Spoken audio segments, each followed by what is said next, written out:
जाते जाबी के ओ आशिकेरा नबीजी रजाते जाबी के যেতে রাজি আছে কি নাই आवाज देन राजी আছে কি নাই नबीजी रजाते जाबी के ओ आशिकेरा नबीजी रजाते जाबी के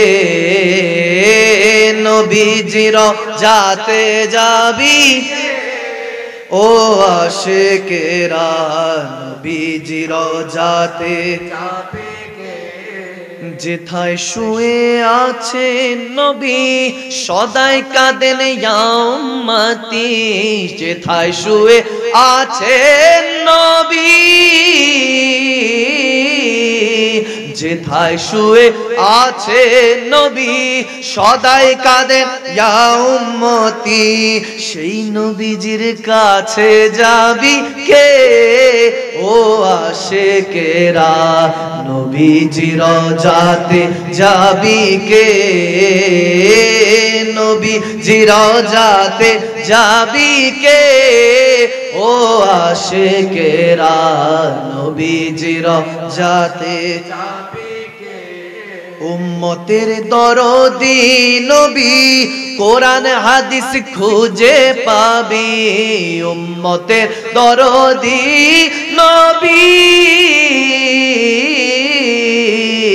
উম্মতের দরদি নবী কোরআন হাদিস খুঁজে পাবি ওই নূরেরই জলওয়া দেখবি কে ও আশিকেরা নবীজি রজাতে যাবি কে নবীজি রজাতে যাবি কে ও আশিকেরা নবীজি রজাতে নবী সৃষ্টি আল্লাহর নূরে আমরা সৃষ্টি নবীর নূরে নবী সৃষ্টি আল্লাহর নূরে নবী সৃষ্টি আল্লাহর নূরে আমরা সৃষ্টি নবীর নূরে ওই নূরেতে রোশন হবি কে ও আশিকেরা নবীজি রজাতে যাবি কে নবীজি রজাতে যাবি কে ও আশিকেরা নবীজি রজাতে যাবি কে হক লা ইলাহা ইল্লাল্লাহ পড়ো লা ইলাহা ইল্লাল্লাহ মুহাম্মদ রাসূলুল্লাহ মুহাম্মদ রাসূলুল্লাহ লা ইলাহা ইল্লাল্লাহ জোরে লা ইলাহা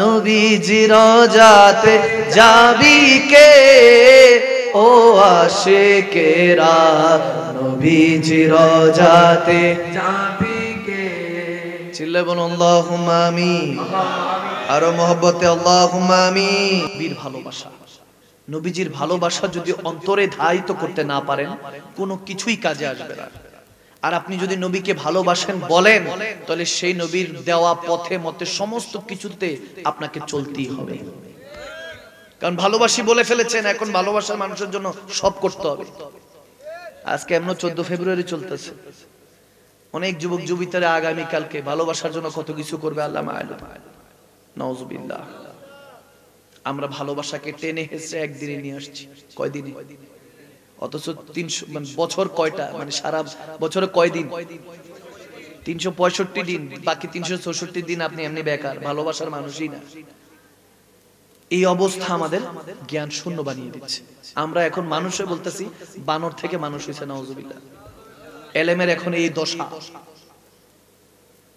হযরত জুনুন মিসরি আলাইহির রহমা অনেক বড় আল্লাহর ওলি তিনি যখন দ্বীনের দাওয়াত দিচ্ছেন ইসলামের দাওয়াত দিচ্ছেন ওই দেশের রাজা প্রজা সবাই নাখোশ সাধারণভাবে সমস্ত মানুষরা দ্বীনের দাওয়াত পেয়ে ইসলামের দাওয়াত পেয়ে সুন্নি মুসলমান হয়ে যাচ্ছে সুবহানাল্লাহ রাজা ভাবতেছে যে আমার তো মসনদ বিপদে আছে যখন এরকম হলো রাজা মন্ত্রীর কাছে পরামর্শ চাইলো বলে যে বলো কি করা যায় মন্ত্রী তো কুপরামর্শ দিচ্ছে, বলতেছে এই সব হযরত জুন্নুন মিসরি তো সব মুসলমান বানিয়ে ফেলছে, আপনার রাজপ্রাসাদ ধ্বংসের দিকে যাচ্ছে, আপনার গদি তো যাবে। এখন সব সাধারণ পাবলিকরা জুন্নুন মিসরির কথায় উঠে আর বসে। সুবহানাল্লাহ। যখন এরকম হলো, রাজা বলতেছে মন্ত্রী তুমি বুদ্ধি দাও। আমাদের দেশে এরকম প্রধানমন্ত্রীর কুপরামর্শ দেনেওয়ালা অনেক আছে, আছে কি নাই? আছে, কারণ আলেম কালাম তোর সাথে সম্পর্ক নাই। তখন ওই মন্ত্রী বলতেছে হুজুর, তেনার মুখে শুনতেছি তিনি বলতেছেন তেনার নবী আউলিয়া কামিলিনরা নাকি আল্লাহর যারা মেহবুব বান্দা তারা নাকি হাসরের ময়দানে শাফাআত করবেন, চাদরের নিচে ঢেকে রাখবেন, চাদরের মধ্যে লুকিয়ে রাখবেন, হাসরে গুনাহগার বান্দাদেরকে সুপারিশ করে আল্লাহর জান্নাতে সে আল্লাহর ওয়ালিরা বন্ধুরা আল্লাহর নবী নাকি শাফাআত করে জান্নাতে নিয়ে যাবেন। আপনি জিজ্ঞেস করেন 4 বাই 6 বাই এই চাদরের নিচে কেমনে এত মানুষ আসবে, তাকে প্রশ্ন করেন। তখন বলতেছে ঠিক আছে, অনেক সুন্দর প্রশ্ন করছো, তার তো তেনাকে আটকানো যাবে। তখন জুন্নুন মিসরিকে ডাকা হলো। হযরত জুন্নুন মিসরি আল্লাহর ওলি, তিনি স্বয়ং যখন হাজিরা দিলেন, বাদশা প্রশ্ন করলো যে বলুন আপনার ধর্ম যদি ইসলাম সত্য হয়ে থাকে, আল্লাহর হাবিব আল্লাহর ওলিরা কিভাবে বান্দাকে শাফাআত করে জান্নাতে নিবে জাহান্নাম থেকে, বলুন এই 4 বাই 8 এর এই চাদরের নিচে কিভাবে রাখবে। যখন এটা বলতেছে তখন জুন্নুন মিসরি বলতেছে আমি কোরআন সুন্নাহ থেকে দলিল দিলে আপনি তো মানবেন না, কারণ আপনার মনটা নাস্তিক হয়ে আছে, আপনাকে যতই বলি আপনি মানবেন না। ঠিক আছে যান, আমি আপনাকে একটা দিন সময় দেন আমাকে, আগামী কালকে আপনার এটার উত্তর দিব। তখন বলতেছে ঠিক আছে যাও। একদিন সুযোগ দেওয়া হলো, তো জুন্নুন মিসরি চলে গেলেন। রাতের বেলায় হঠাৎ করে প্রহরীরা দেখতেছে একটা চোর চুরি করতে গিয়ে ধরা পড়ছে। তাকে যখন জড়ায় ধরলো, চাদর দিয়ে ঢেকে, বলতেছে চোর কোথায় যাচ্ছে, কাঠি বস্তা নিয়ে চলে যাচ্ছে ভাবতেছে। তখন জড়ায় ধরার পরে সে চোরকে রাজার সামনে হাজির করলো। যখন চেহারা থেকে নাকাব পর্দাটা সরালো, দেখতেছে হযরত জুন্নুন মিসরি দাঁড়ায় আছে। হযরত জুন্নুন মিসরি রাহমাতুল্লাহ আলাইহিকে দেখে রাজা বলতেছে আপনি চুরি করে পালাচ্ছিলেন? বলে হ্যাঁ, চুরি করে পালাচ্ছিলাম, কারণ আমি অনেক চিন্তা করে দেখলাম আপনি মানবেন না আমার কথা। তো বান্দারা যারা কলমা পড়েছে তারা যাতে বিপথে না যায়, নিজেই চোর সেজে পালাচ্ছিলাম, কিন্তু ধরা খেয়ে গেলাম। তখন বলতেছে এখন কি হবে, আপনি তো এখন ধরা পড়েছেন, আপনাকে তো শাস্তি দিব, আমি কি করবে? তো বলে ঠিক আছে আপনি যেই শাস্তি দেন না কেন মাথা বেঁধে নিব, তবে শাস্তিটা সবার সম্মুখে দিতে হবে। সুবহানাল্লাহ। হযরত জুন্নুন মিসরি কত বড় আল্লাহর ওলি, সবার সামনে শাস্তি দিতে হবে। রাজা তো মহা খুশি, বলে ঠিকই আছে, যাদেরকে মুসলমান বানাইছে তাদের সামনে দেওয়া হবে। বলে হ্যাঁ, প্রজা সবার সামনে দিতে হবে। হযরত জুন্নুন মিসরি রাদিয়াল্লাহু তাআলা আলাইহি রাহমা যখন এই শর্ত ছুড়ে দিলেন, রাজা সকলকে দাওয়াত দিলেন, সারা রাজ্যের মানুষ একত্রিত হলো। একটা মাঠের মধ্যে তেনাকে হাত বাঁধা হলো, জল্লাদ এখন তেনাকে চাবুক মারবেন। তখন ওখানের মধ্যে যত মুসলমান দাঁড়িয়ে ছিল বলতেছে আপনার কাছে বায়াত হয়েছিলাম, ইন্নাল্লাযীনা ইউবায়ুনাকা ইন্নামা ইউবায়ুনাল্লাহ, বায়াত হয়েছিলাম আল্লাহর রাসূলকে পাওয়ার আশায়। সবাই কষ্ট পেয়ে কেউ ডিম ছুটছে, টমেটো ছুটছে, বলতেছে আমাদের সাথে ধোঁকা দিলেন, আপনি একজন চোর ছিলেন, অথচ আল্লাহর রাসূলের কথা বলতেন। তিনি যখন এভাবে জুন্নুন মিসরির উপরে যখন ডিম টমেটো মারা শুরু হলো, কষ্ট দিল, পাথর মারা শুরু হলো, তখন বাদশা মন্ত্রী সবাই হাসতেছে, মনে মনে খুশি হচ্ছে, আজকে প্রীতি টেনে দিলাম, ইসলাম আর কোনো ভাবে এই দেশে কায়েম হবে না, নাউজুবিল্লাহ। যখন এরকম চলতেছে, আল্লাহর ওলি চোখের পানি ছাড়লেন না, শক্ত করে দাঁড়িয়ে আছেন, আল্লাহর কাছে বিচার দিচ্ছেন, আল্লাহ বান্দারা আমার উপরে যতই নারাজ হোক তুমি নারাজ হইও না। আল্লাহকে যখন এই কথা বলতেছে, ওই হাজারো মুসলমানের ভিড় থেকে যারা নাখোশ হয়ে আছে জুন্নুন মিসরির উপরে, ওই ভিড় থেকে কিছু ব্যক্তি এসে লাফ দিয়ে 3-4 জন দৌড়ায় এসে জুন্নুন মিসরিকে জড়িয়ে ধরলো।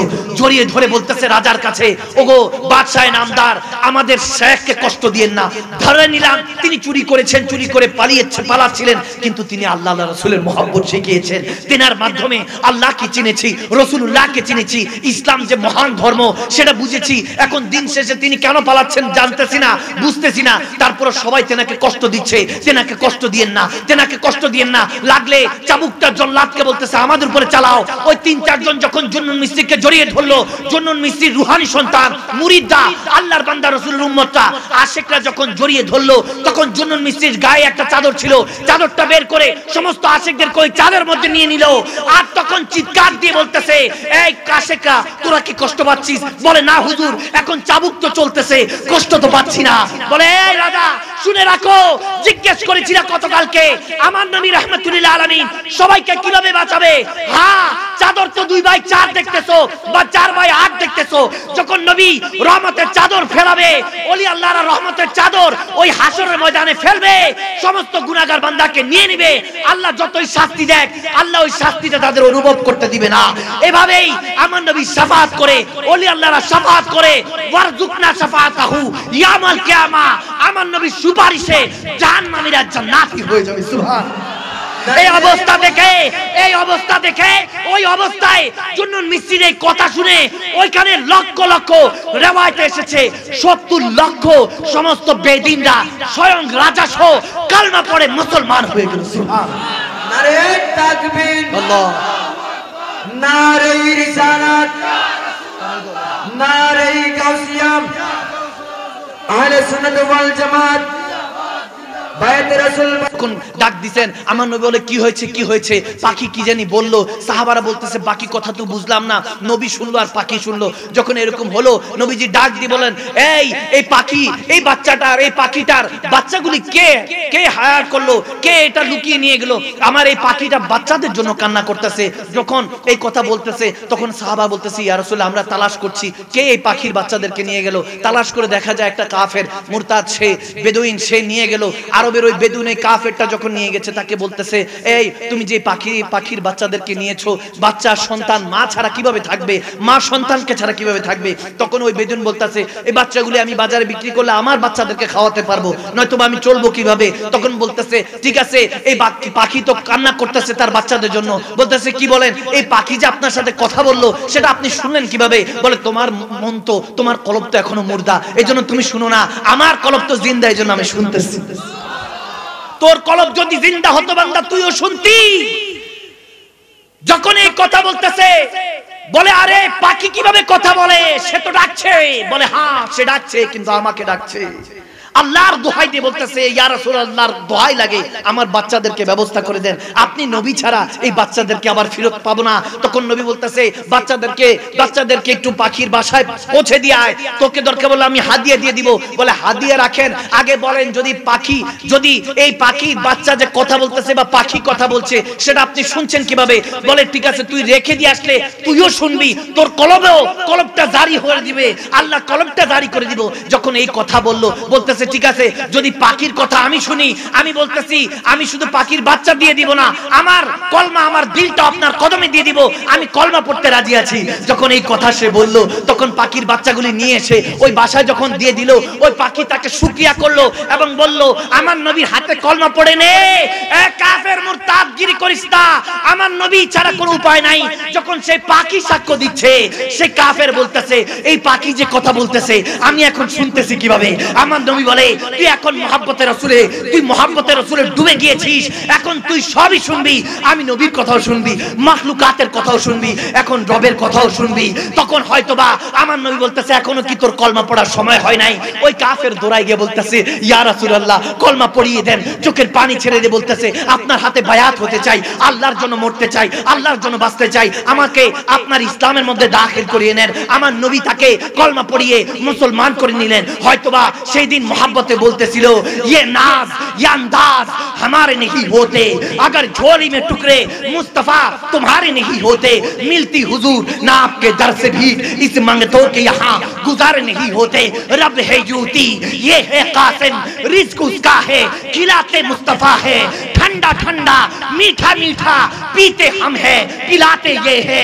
হয়তোবা সেদিন সে কাফের থেকে সাহাবী হওয়ার পর সে হয়তোবা ইশকে মুস্তাফার মধ্যে বলতেছিল, না নবী হয়ে দুনিয়ায় না হয়েছি ফেরেশতা খোদার, হয়েছি গো নবী উম্মত আপনার, তারপরে শুকর হাজার বার। সুবহানাল্লাহ। আল্লাহ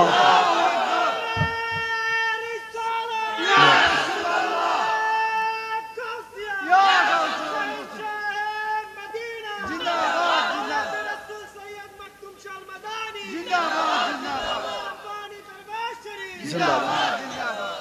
ভাইরা আমার, বাবা কষ্ট হচ্ছে, বাবা কষ্ট হচ্ছে।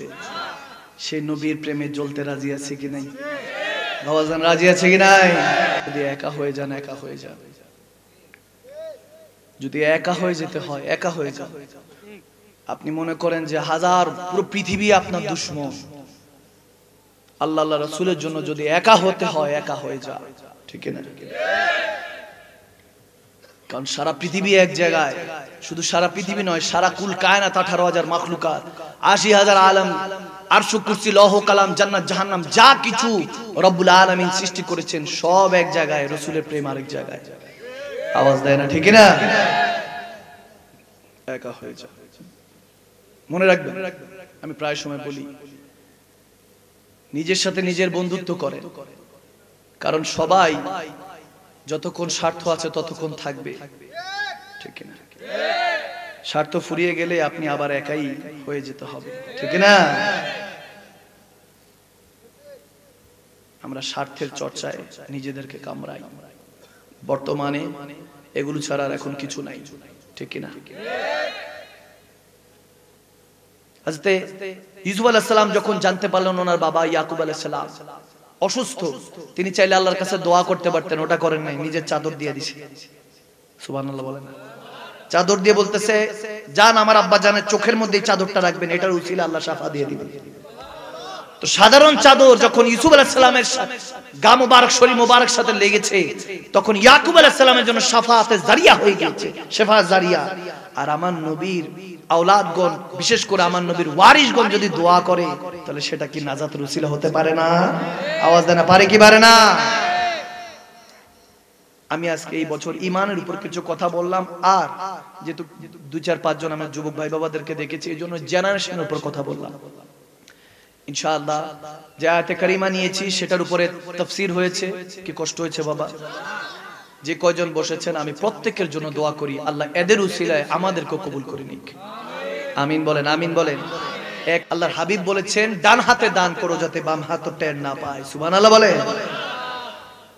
এইজন্য ভাইরা আমার, বাবার আমার, যে যতটুকু সহযোগিতা করার করে ফেলবো, কারোটা তাকাবেন না। আমি আব্বা হুজুর কেবলাকে নিজে কবর শরীফে নামিয়েছি মাজারে। ওইদিন বুঝা হয়ে গেছে এই দুনিয়া মুমিনের জন্য না। আওয়াজ নাই। আমি আর আমার বাবাকে যখন কবরে নামিয়েছি তখনই আমার বুঝা হয়ে গিয়েছে এই দুনিয়া মুমিনের জন্য না, মুনাফিকের জন্য। যতক্ষণ শান শওকত আছে ততক্ষণ ঘুরঘুর করবে, যতক্ষণ স্বার্থ আছে ঘুরঘুর করবে। স্বার্থ শেষ তো বাংলাদেশ। ঠিক না? স্বার্থ শেষ বাংলাদেশ। আল্লাহ আমাদেরকে মুমিনের কাতারে নিজের নামটা লিস্টভুক্ত হওয়ার তৌফিক দান করুন। আমিন বলেন, আমিন বলেন। একটা কথা না বললেই নয়। অনেক দিন আগে চিন্তা করছিলাম, শেষ গন্তব্য তো কবরই। কেউ সুরের পাগল, কেউ রূপের পাগল, কেউ ভবের পাগল, কেউ রবের পাগল। দুনিয়া পুরাই পাগল। ঠিক না? কেউ টাকার পাগল, কেউ নারীর পাগল, কেউ গাড়ির পাগল, কেউ বাড়ির পাগল। दुनिया पूराटाई पागल, ठीक है ना। किसी कब्रिस्तान के बाहर लिखा था कि मंजिल तो तेरी यही थी, बस जिंदगी गुजर गई तेरी आते आते। क्या मिला तुझे इस दुनिया से, तुझे अपनों ने दफना दिया जाते जाते। कोन एक कब्रिस्ताনের পাশে লেখা ছিল গন্তব্য তোমার এই জায়গায়, বাস দেরি হয়ে গেল আসতে আসতে। কি দিল এই দুনিয়া তোমাকে, তোমার আপনরাই দাফন করে দিবে যেতে যেতে, ঠিক আছে।